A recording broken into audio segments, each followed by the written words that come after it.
ఇదివరకటి రోజుల్లో అంటే మా తండ్రి తరంలో, తాతల తరంలో ఏంటంటే ఒక వ్యక్తికి గవర్నమెంట్ జాబ్ ఉంటే ఓహ్! వావ్! గవర్నమెంట్ జాబ్ ఉద్యోగస్తుడు, ప్రభుత్వ ఉద్యోగస్తుడు అసలు ఇంకా లైఫ్‌కి సెక్యూరిటీ మనం హ్యాపీగా పిల్లనిచ్చేయొచ్చు అనుకునేవాళ్ళందరూ.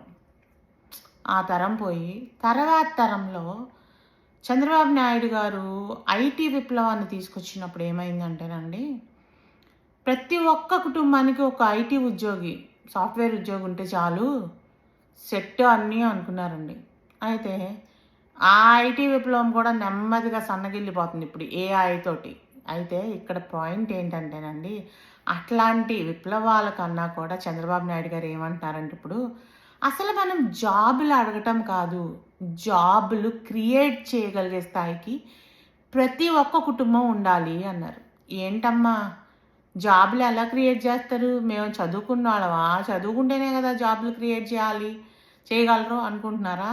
కాదండి. అది తప్పు ఆలోచన. అంటే ఇప్పుడేంటంటేనండి స్టార్టప్స్ అంటే ఒక మంచి ఆలోచన ఏదో సమాజంలో ఒక ఒక ఉత్పత్తి అంటే ఒక చిన్న వస్తువు దగ్గర గుండు సూది దగ్గర నుంచి ఒక పెద్ద అంటే ఇప్పుడు మన మెడికల్ ఎక్విప్‌మెంట్‌కి దానికి సరిపోయేది లేకపోతే ఇప్పుడు మన విమానాలకి ఒక చిన్న స్క్రూ లేతే ఒక స్పేర్ పార్ట్ ఇలాంటివన్నీ.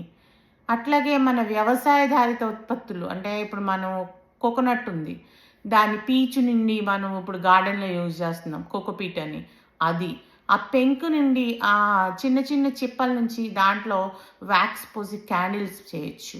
ఇట్లా ఒక్కొక్క దాని నుండి ఒక చిన్న ఉత్పత్తి చిన్న దాని నుంచి కూడా ఒక యూనిక్‌గా ఒక ప్రొడక్ట్‌ని తయారు చేయటం. అలాంటివి గనక ప్రతి ఒక్క కుటుంబంలో గనక మొదలుపెడితే సింపుల్‌గా చెప్పాలంటే దాన్ని ఎంఎస్ఎంఈస్ అంటారండి.